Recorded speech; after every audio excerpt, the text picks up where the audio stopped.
texto que eu quero trabalhar com vocês hoje, eu quero voltar à carta de Paulo aos Romanos, e hoje eu vou trabalhar parte do capítulo 9, do capítulo 10, e se vocês puderem perceber o quanto as músicas de hoje estiveram associadas ao que eu vou falar, é impressionante.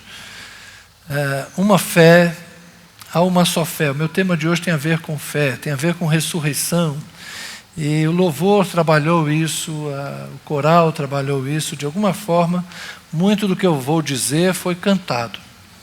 E eu percebo nestas coisas o agir de Deus.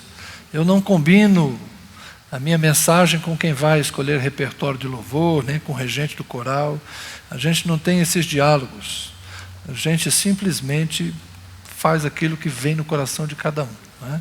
Então, Romanos capítulos 9 e 10 tem muito do que foi cantado hoje.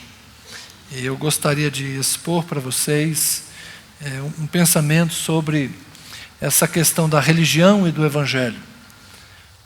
E qual é o cerne do Evangelho? Qual é o cerne da nossa fé? O que de fato é a pregação do Evangelho? Começar no início do capítulo 9, Paulo inicia nesta carta um novo tema. Ele veio discorrendo sobre a nova vida no Espírito, nos capítulos 5, 6, 7 e 8. E no capítulo 9 ele vai falar sobre a eleição de Israel, a soberania de Deus e a resposta da fé que é necessária a todos nós. Digo a verdade em Cristo, não minto.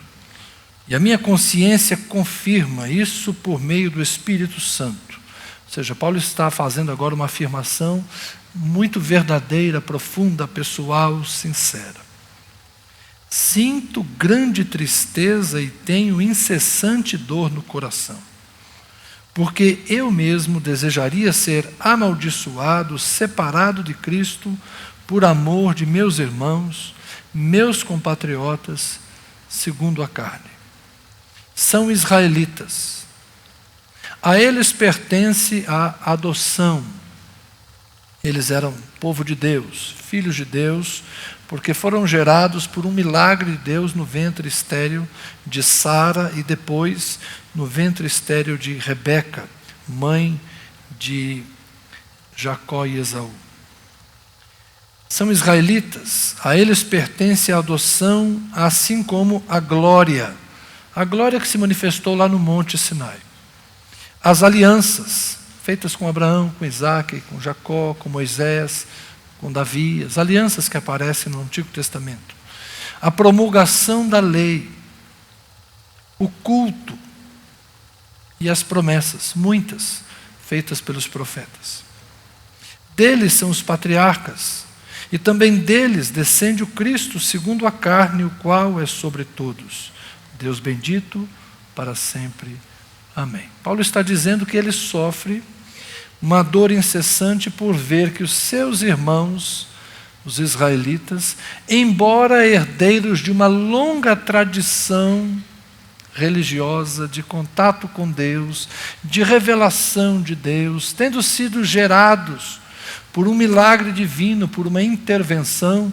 Eu não posso mergulhar muito nessas coisas agora, esse é assunto de escola dominical, mas aquele povo só existiu a partir de uma intervenção de Deus na história. Via de regra, a história segue seu rumo. Deus não está o tempo todo mexendo o jogo do tabuleiro. Deus não está coordenando cordõezinhos de marionetes, ou como uma criança perguntou esses dias para a mãe: Deus está jogando videogame com a gente? A mentalidade da criançada de hoje. Deus está jogando videogame com a gente? Ele fica lá com controle, manipulando as coisas? Que pergunta inteligente, não? Lidar com essas crianças da PIB não é fácil, não. Menino pequeno, perguntando para a mãe sobre predestinação e livre-arbítrio. Tema de teologia. Deus está jogando videogame? Eu não creio que Deus joga videogame. Mas, de vez em quando, Deus interfere na história. E Paulo está dizendo que, particularmente, Israel é uma intervenção. a maior de todas. Deus faz um povo, dá uma lei, institui um culto, cria todo um sistema religioso que de alguma forma pode manifestar algum conhecimento dele. Eu diria que Deus cria uma parte e os homens criam outra parte. Deus começa uma coisa que tem a ver com fé. Paulo vai dizer sobre isso. Mas os homens transformam isso num sistema religioso. E o resultado desse Israel, que poderia conhecer a Deus, no capítulo 10, Paulo começa assim: irmãos, o desejo do meu coração e a minha súplica a Deus em favor deles, os israelitas, é para que sejam salvos. Porque dou testemunho a favor deles de que têm zelo por Deus. Ou seja, eu digo, Paulo diz, eu sei que eles têm zelo por Deus, porém não com entendimento.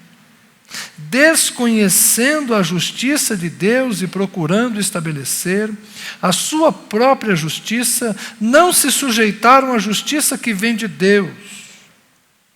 Ou seja, todo o sistema religioso, gerado a partir da promessa aos patriarcas, depois sedimentado um pouco mais com a lei de Moisés, nutrido ao longo dos anos com as manifestações dos profetas, depois institucionalizados na monarquia com a construção do templo, a criação do clero pago, mantido toda aquela estrutura religiosa. Depois do cativeiro, o judaísmo, a sinagoga, todo o sistema que se estabelece, a gente conhece ele menos porque acontece no período entre o Antigo e o Novo Testamento, naqueles 400 anos entre Malaquias e Jesus, vai acontecer aquilo que nós chamamos hoje de judaísmo primitivo. Todo esse sistema religioso não levou os homens a um verdadeiro conhecimento de Deus. Paulo chama isso de um zelo por Deus, mas sem entendimento. E agora eu quero rapidamente comparar com a nossa sociedade cristã. Nós vivemos num mundo em que nós temos, o mundo ocidental, o nosso lado do globo, né, o hemisfério ocidental, é essencialmente cristão. Nós fomos gerados, a maior parte de nós, numa cultura cristã. Já se diz da Europa e da América do Norte que hoje é uma cultura pós-cristã. Mas nós ainda, latino-americanos, nós somos mais marcados por uma essência cristã. E principalmente nós que somos praticantes do cristianismo, sejam os católicos, sejam os evangélicos, nós que somos mais ativos nessa questão, nós temos uma herança religiosa muito forte. Só que às vezes esse zelo religioso que a gente tem, pode também não refletir necessariamente um entendimento genuíno das coisas de Deus. É possível a gente ser cristão sem conhecer Jesus Cristo. Hoje tem muitos cristãos que mal conhecem Jesus. Às vezes as pessoas dizem, os jovens vão para as universidades e lá se afastam da fé. Alguns se afastam da igreja, mas outros se afastam da fé mesmo. E começam a questionar se é verdade, se Jesus existiu, se Jesus morreu, e se morreu, se Ele ressuscitou. Se Ele ressuscitou, será que Ele vai voltar? Será que isso é verdade? Há tantos anos, desde criança eu ouço que Jesus vai voltar. Será que isso é verdade? Será que o inferno existe? Porque não é possível que um Deus bom possa construir um inferno para lançar seus filhos. E começam aquelas dúvidas. Não vou dizer que a gente tem que ser terraplanista, porque aí também já é abusar da boa vontade humana, não é? Mas eu acho que os extremos são extremamente danosos, não é? Essa tentativa de transformar a Bíblia num livro de ciências é de uma pobreza intelectual imensa, não é? Por outro lado, se a gente tirar da Bíblia o seu valor religioso, qual será o esteio da nossa fé? Eu não vou nem falar da Bíblia, se nós tirarmos Jesus, o Jesus das Escrituras, o Jesus revelado pela igreja que viveu com Ele. Se Se eu não confiar no testemunho da igreja que viu Jesus, em quem eu vou confiar? Então nós estamos vivendo dias em que há uma religião, e no nosso país a religião majoritária é o cristianismo.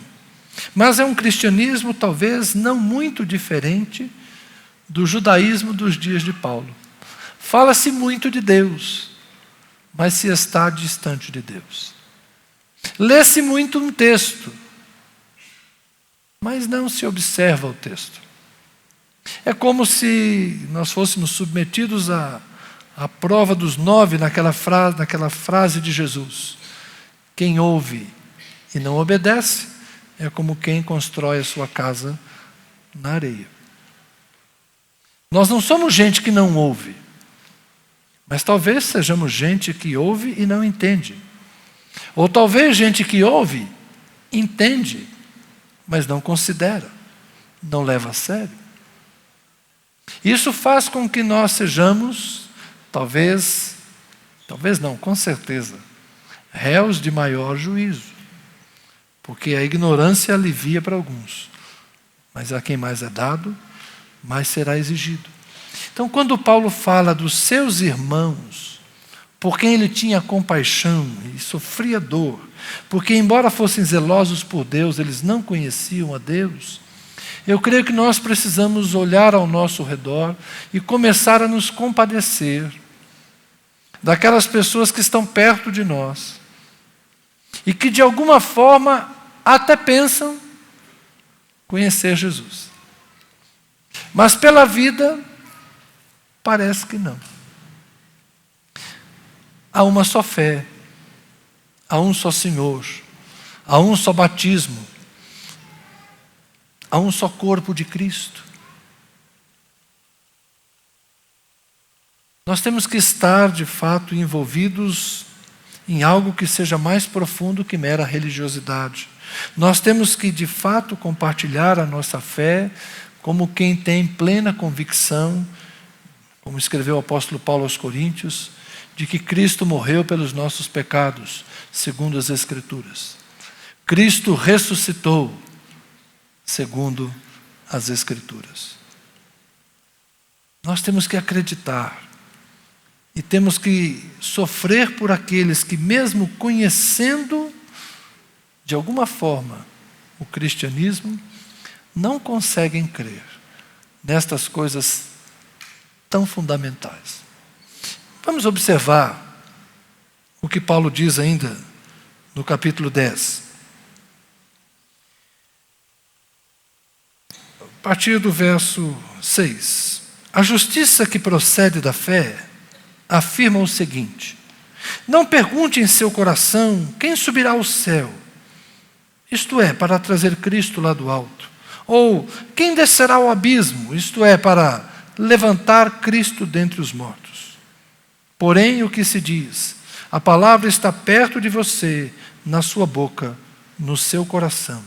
Isto é, a palavra de Deus que pregamos. Paulo está citando Moisés, no capítulo 30 do Deuteronômio. Quando Moisés deu a lei para o povo, já pertinho da sua morte, capítulo 30 do Deuteronômio é o finzinho da vida de Moisés. São as últimas declarações dele. E ele assim fala para Israel: olha, aqui está a lei. A lei foi dada a vocês para que vocês vivam.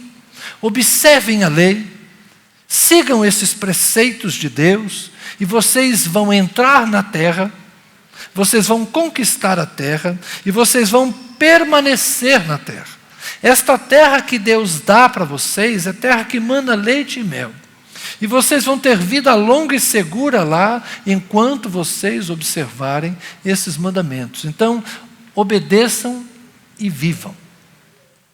E aí Moisés faz essa construção. A palavra não está longe, esta lei, esses mandamentos, não estão longe de vocês. Vocês não têm que ir lá no céu buscar.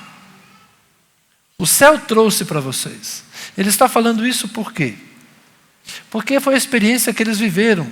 No pé do Sinai, o cume do monte se cobriu de nuvens, nuvens espessas, escuras, relâmpagos e trovões, Deus começou a falar, o povo ficou com medo, nós já conversamos sobre isso, e disseram: Moisés, sobe lá e fala você com Deus. E Moisés então traz a palavra de Deus para eles. Então o que ele está dizendo? A palavra não está lá no céu, para que você tenha que ir lá buscar. Ela desceu. Não é a mesma coisa que podemos dizer de Cristo? Nós não temos que ir ao céu para conhecer Cristo. Cristo veio a nós. Paulo está usando a mesma metáfora de Moisés.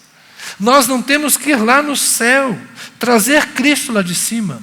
O Verbo se fez carne e habitou entre nós. Esta glória que será conhecida em toda a terra. Qual é a glória de Deus, gente, que será conhecida em toda a terra? É muito simples. Jesus. Quando a gente fala, a glória do Senhor cobrirá a terra, assim como as águas cobrem o mar. É o conhecimento da tua glória. O que é isso? O testemunho de Jesus Cristo. João disse: o Verbo se fez carne e habitou entre nós. E vimos a sua glória, glória do unigênito do Pai. Qual é a glória de Deus, gente? A glória de Deus é Jesus. É a encarnação. É o maior ato da bondade de Deus. Como eu já disse a vocês em outras ocasiões, a glória de Deus não está no seu poder. Deus não fica se exibindo com seu poder. Deus gosta de manifestar a sua glória por meio da sua bondade. Por isso Ele faz chover sobre justos e injustos. Ele manda o sol sobre justos e injustos. Ele tem paciência neste mundo de justos e ímpios. Embora Ele seja o juiz de toda a terra, Ele não executa rapidamente a sua justiça, porque Ele espera que as pessoas se arrependam. Deus é longânimo, Deus é bondoso. Quando Ele pede para nós termos paciência, é porque Ele é paciente. Quando Ele pede para nós perdoarmos, é porque Ele perdoa. Quando Ele pede para nós amarmos, é porque Ele ama. E qual é a maior manifestação da glória de Deus? Jesus. É a encarnação do perdão, é a encarnação do amor, é a encarnação da bondade. Torna-se visível. Aquilo que estava no céu veio para a terra. Mas também nós não temos que ir no abismo trazer para cima. Quando Moisés faz a sua fala, ele diz assim: não está do outro lado do oceano para que vocês tenham que cruzar e trazer aqui. Mas a palavra está perto de você. Talvez Moisés estivesse até com as tábuas da lei ali dizendo: aqui, ó, está aqui perto de você. Está perto de você. E Paulo está dizendo a mesma coisa. Nós não temos que ir ao abismo, ao mundo dos mortos, à sepultura para trazer, nem ao céu, nem no profundo, porque está perto de nós. Jesus já ressuscitou. Jesus já veio. Ele desceu do céu aqui, foi à sepultura, mas também ressurgiu. A palavra está perto de nós, ok? A palavra está perto de você, na sua boca e no seu coração. Isto é a palavra da fé que pregamos. Há uma só fé. Que fé é essa? Se alguém tivesse que responder, em que você crê? Como você responderia? Se alguém te perguntasse, em que você crê? O que você diria? E apelar para a música, né? Creio em Cristo Senhor. A gente lembra das músicas nessa hora. Creio em sua palavra que ilumina o meu caminho. Parou por aí?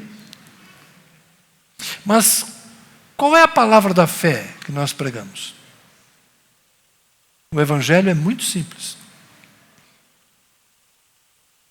Todos pecaram, destituídos estão da glória de Deus. Deus amou o mundo de tal maneira que enviou seu Filho para que todo aquele que nele crê não pereça, mas tenha vida eterna. Jesus Cristo morreu pelos nossos pecados, ressuscitou ao terceiro dia e agora é Senhor dos vivos e dos mortos e voltará para os seus. Pronto. 30 segundos. Essa é a nossa fé. É isso que nós cremos. Essa palavra está perto de você. Não está longe. É simples. Nós não temos um aparato religioso, não temos um templo, não temos necessariamente um clero, nós não temos um monte de sistemas e liturgias, de sacrifícios, de observâncias.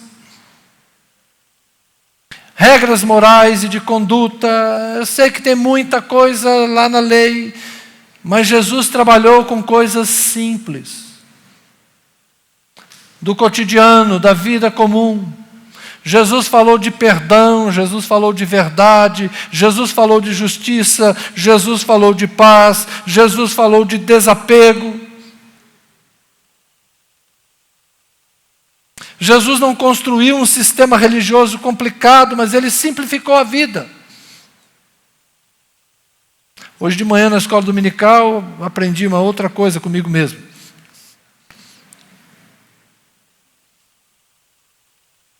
Grande mandamento da lei. Perguntaram para Jesus.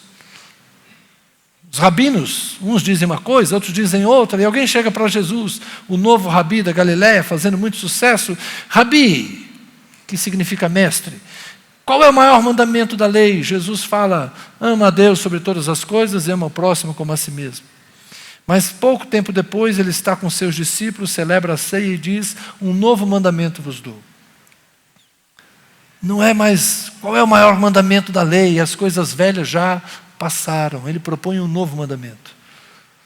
Um novo mandamento vos dou, que vos ameis uns aos outros, como eu vos amei. Este é o resumo do Evangelho de Jesus Cristo. Não é amar a Deus nem amar ao próximo, é amar como Ele amou. E isso só será possível se nós entrarmos no coração de Jesus. E se Jesus entrar no nosso coração. Tem a ver com aquilo que Ele disse naquele mesmo momento, Ele falou para os discípulos. Se vocês estiverem em mim e as minhas palavras estiverem em vocês. É uma questão de simbiose, de vida nele. Eu sou a videira, vocês são os ramos. Sem mim, vocês não podem fazer nada. Então, o que é o cristianismo? O que é a fé em Jesus? É simples, é estar em Jesus. É estar nele e ser habitação dele. E aí nós conseguimos fazer o quê? Amar como ele amou. Servir como ele serviu. Promover a paz e promover a justiça, fazer o bem. Nós conseguimos agir como ele agiria, por quê? Porque há uma... Essa foi boa, né? A simbiose. Essa vida compartilhada. A nossa vida está escondida nele e a vida dele está escondida em nós. Essa palavra da fé está perto da gente. É só uma questão de crer. É só uma questão de acreditar mesmo. Mas você tem que crer. Jesus habita no coração daquele que crê nele. E é por isso que eu temo pela nossa atual geração. A filosofia caminhou muito. E hoje, a gente está vivendo a época da pós-verdade. Nada é confiável. É um ceticismo, é uma dúvida infinita. Ninguém acredita, ninguém confia, nada permanece. Tudo está sujeito a questionamento. É uma sociedade que aprendeu a duvidar e desaprendeu de crer. Nós somos a geração que desconstrói, mas necessariamente a gente não sabe o que construir. Gente, desconstruir é um processo rápido. Colocar algo de novo no lugar é mais difícil. Na religião mesmo nós fizemos isso. No passado, o domingo era o dia do Senhor para os batistas. As antigas confissões de fé diziam, domingo é dia do Senhor, ninguém trabalha. É dia dedicado a Deus. Então, não é só o adventista do sétimo dia, né?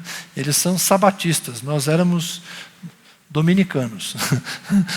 Nós gostávamos do domingo. E aí, esse nosso mundo urbano fez com que a regra mudasse. Ó, não tem mais dia santo. Nós desconstruímos o domingo como dia santo. Qual seria o mundo ideal? Colocar no lugar de um dia santo, 7 dias santos. Não é? Olha, não existe mais um dia santo. Todo dia é dia santo. Essa era a intenção. Nós desconstruímos o conceito do dia santo, mas não conseguimos solidificar o conceito de todo dia santo. Resultado: domingo é dia de futebol. Ficar em casa, comer churrasco, assistir Fantástico. Ainda bem que nós estamos sem automobilismo agora, né? Já pensou se nós tivéssemos um cara ganhando corrida de Fórmula 1? De manhã era corrida, de tarde futebol, de noite Fantástico. Então não seria mais o dia do Senhor, seria o dia da Globo. Em alguns lugares é assim. Mas nós não conseguimos consolidar o conceito de 7 dias santos. Porque desconstruir é fácil. Construir é mais difícil.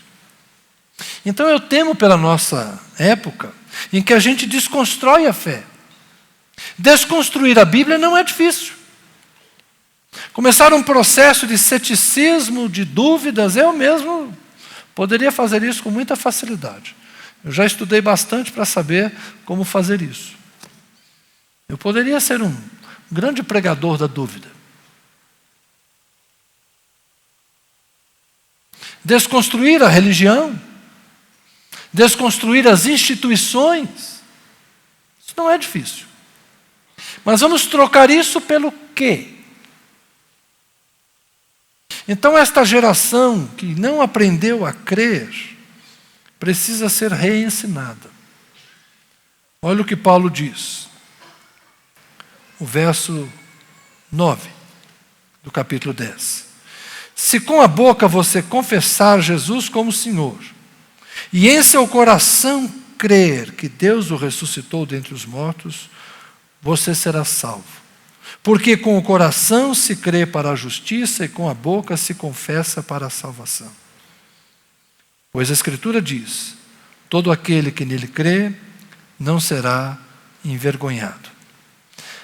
Paulo usa a Escritura e Paulo usa a experiência, a vivência que ele tem em Cristo. Ele usa a Escritura que diz: quem nele crê não será envergonhado. Mas ele usa as palavras de Jesus. Foi Jesus quem disse: quem me confessar diante dos homens, eu o confessarei diante de meu Pai e diante dos anjos. Mas quem me negar diante dos homens, eu o negarei diante de meu Pai e diante dos anjos. O que Jesus está falando? Jesus está falando que no dia, o dia significa o juízo. Depois da morte vem o quê? O juízo. Depois da morte, o juízo. Chega lá. Assista o Alto da Compadecida, do Ariano Suassuna. É muito interessante. Você vai dar muita risada. E é mais ou menos aquilo. Só não boto muita fé na mediadora que aparece lá, mas é aquilo lá. Vai comparecer. E aí, o livro é aberto. Ou seja, a sua história é exposta. Se você creu em Jesus, aquele que crê não entra em juízo. Paulo já escreveu isso na carta aos Romanos também. Justificados, pois, pela fé, temos paz com Deus por meio de Jesus Cristo, nosso Senhor. Por meio de quem recebemos o quê? A reconciliação e o perdão dos nossos pecados. Então basta crer que Jesus morreu pelos nossos pecados. Aí eu, Zé Carlos, naquele dia bem distante, parti, cheguei lá e compareço diante de Jesus. E Jesus fala: e aí, Zé? Tudo bem? Você me confessou diante dos homens. E eu estou dizendo aqui, eu te conheço. Bem-vindo, Zé. Aqui é a casa do meu pai. tem muitas moradas, como eu prometi, eu vim preparar lugar para você. Tem muita gente aqui te esperando. Vocês todos já estavam lá, me esperando.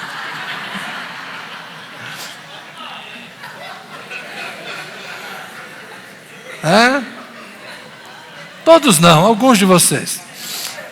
E aí eu chego lá e Jesus fala: venha, bendito do meu Pai, entra aqui. Não tem julgamento, não tem conversa. Por quê? Porque a fé que eu nutri aqui, que você nutre aqui, essa fé vai ser uma firme confissão naquele dia. Você confessou Jesus, ou seja, você professou fé, você declarou crer, você confiou nele, você não negou, você falou: eu sou de Cristo, eu conheço Cristo, eu vivo nele, ele vive em mim, nós somos uma coisa só, ele é bem melhor que eu, mas eu estou tentando, eu estou caminhando. Naquele dia isso vai valer. Agora quem o negou, vai chegar lá, morreu e chega lá, e aí Jesus fala: muito prazer. Quem é você? Não te conheço. Não sei quem você é. E aí a pessoa vai falar: eu também não sei quem você é. Amigo, temos agora um problema. Agora temos um problema. Entra naquela fila ali. Você tem que resolver uma outra situação. Vai para aquela fila ali que nós vamos ter que ler o teu livro. Mas não vou discutir muito essa questão agora não. Quem confessar, quem crer no coração e confessar com a boca, está salvo. Sabe qual o grande objetivo da religião? Salvação. O resto é adereço. Nosso grande negócio aqui tem a ver com salvação. Jesus não cura todas as doenças. Jesus não vai consertar todos os casamentos ruins. Nem todo mundo vai conseguir deixar o alcoolismo. Nem todo mundo vai conseguir deixar as drogas. Eu já sepultei gente que, apesar de ter fé em Jesus, não conseguiu deixar a droga. Jesus não vai curar os aidéticos, todos eles. Curará alguns. Não vai curar todos os cancerosos. Jesus não vai dar emprego para todo mundo. Nem todo que ora vai conseguir passar em concurso público e ter estabilidade. Se é que vai existir estabilidade daqui para frente. Nosso negócio não é arrumar emprego, resolver casamento, curar doenças. Nosso negócio é salvação e vida eterna. Não vou nem falar que é salvação da alma, porque é a salvação de tudo. É a salvação do corpo, salvação da alma, salvação do espírito, da consciência, disso que você é. Porque haverá a ressurreição do corpo. Esse corpo vai para o pó, mas virá um outro corpo. O nosso negócio tem a ver com salvação. E muita gente vem para a igreja procurando solução de outros problemas. Pode ser que você encontre. Jesus curou muitos leprosos, mas curar a pele e não perdoar pecados? Lembra daquele paralítico, Marcos capítulo 2? Antes de dizer a ele: levanta, toma a tua cama e anda, o que Jesus disse para ele? Perdoados estão os teus pecados. Jesus não veio só curar paralíticos. Ele veio resolver o problema do pecado, porque o salário do pecado é a morte. E o teu maior problema não é a tua doença. Teu maior problema não é teu casamento, teu maior problema não é o desemprego, teu maior problema não é esse teu gênio birrento que você tem. Teu maior problema não é a depressão, não é a solidão, não é a falta de dinheiro. Teu maior problema é a falta de salvação. Você pode ter tudo, mas de que vale ao homem ganhar o mundo inteiro e perder sua alma? Então o que Jesus está realmente preocupado e ocupado em fazer é a salvação da alma. O sistema religioso dos judeus não resolveu porque, com o zelo de Deus, eles se afastaram de Deus. O sistema religioso cristão não resolve o problema, porque a gente pode participar de uma religião sem, no fundo, ter fé no coração, crer de todo o coração. E, principalmente, nós podemos perder a coragem de confessar. Com o coração se crê para a justiça, e com a boca se confessa para a salvação. Naquela época, o rito de confissão era o batismo nas águas. A pessoa entrava nas águas, e a gente acredita que nos dias de Paulo a declaração era: Jesus Cristo é o Senhor.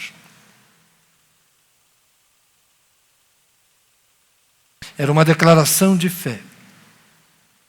Ele estava dizendo que quem governava não era César, mas que quem governava era Jesus.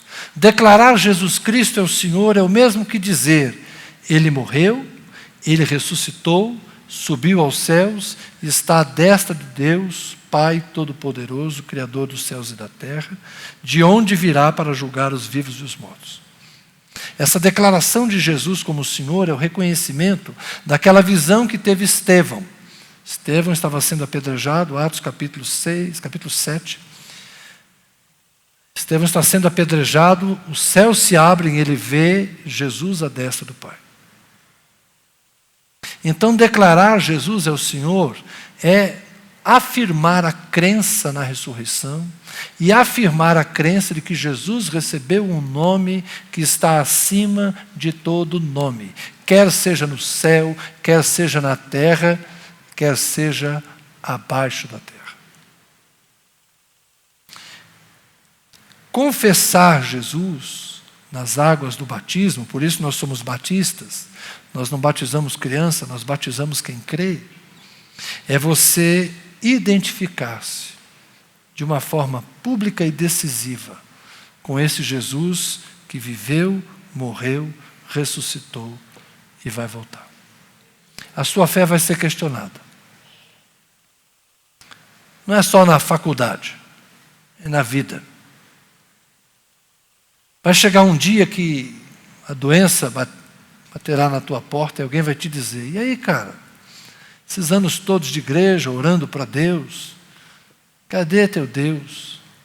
Ele não vem te curar? Sabe o que disseram para Jesus quando ele estava na cruz? Você não é o Filho de Deus?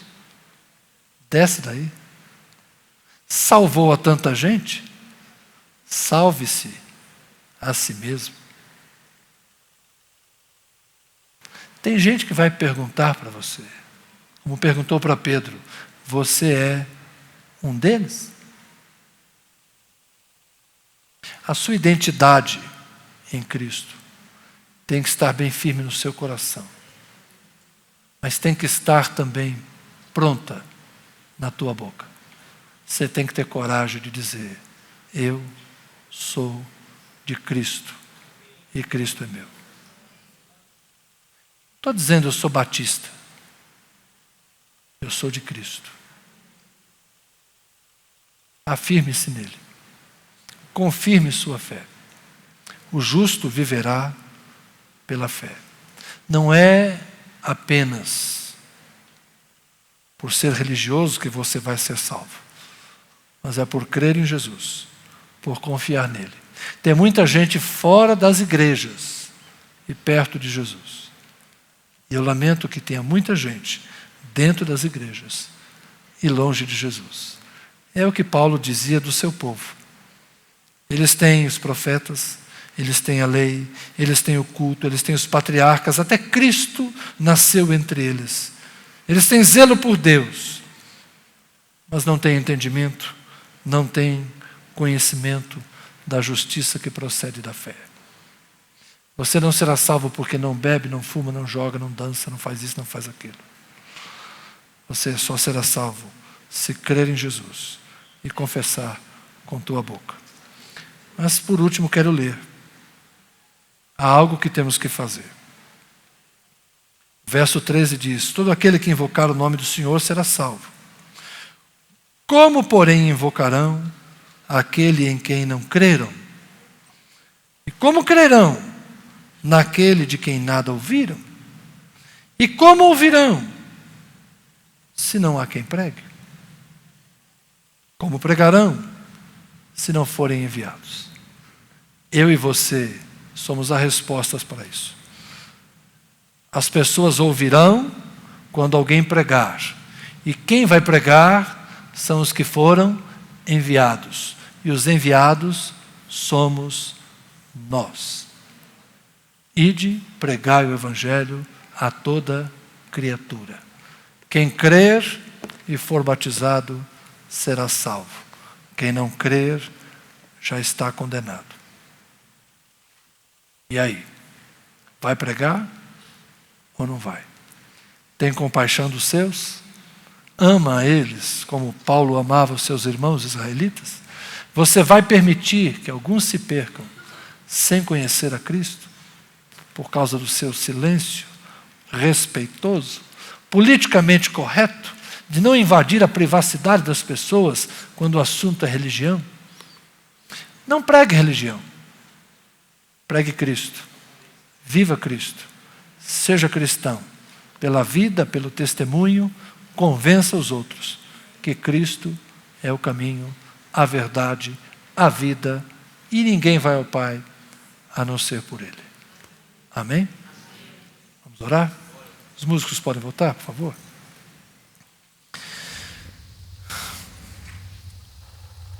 Ajuda-nos a crer, Senhor. Crer é a nossa resposta. Crer é a nossa responsabilidade. Porque a palavra está perto de nós. A palavra nos foi dada. E não longe. Não foi oculta no céu, nem escondida num abismo, mas foi revelada no Cristo vivo e encarnado que andou entre nós, na glória manifesta e ainda presente por meio do Espírito Santo. A palavra está perto de nós, Senhor. E agora? O que faremos à luz destas coisas? Como responderemos a esta salvação que nos foi anunciada? Nos calaremos? Nos omitiremos? Fingiremos que não é conosco? Se foi por mim que Cristo morreu, como posso desprezar este sacrifício? Se foi por mim que Cristo morreu, pelo perdão dos meus pecados, como posso agir como se não fosse eu um pecador? Sou eu tão bom que posso salvar-me a mim mesmo?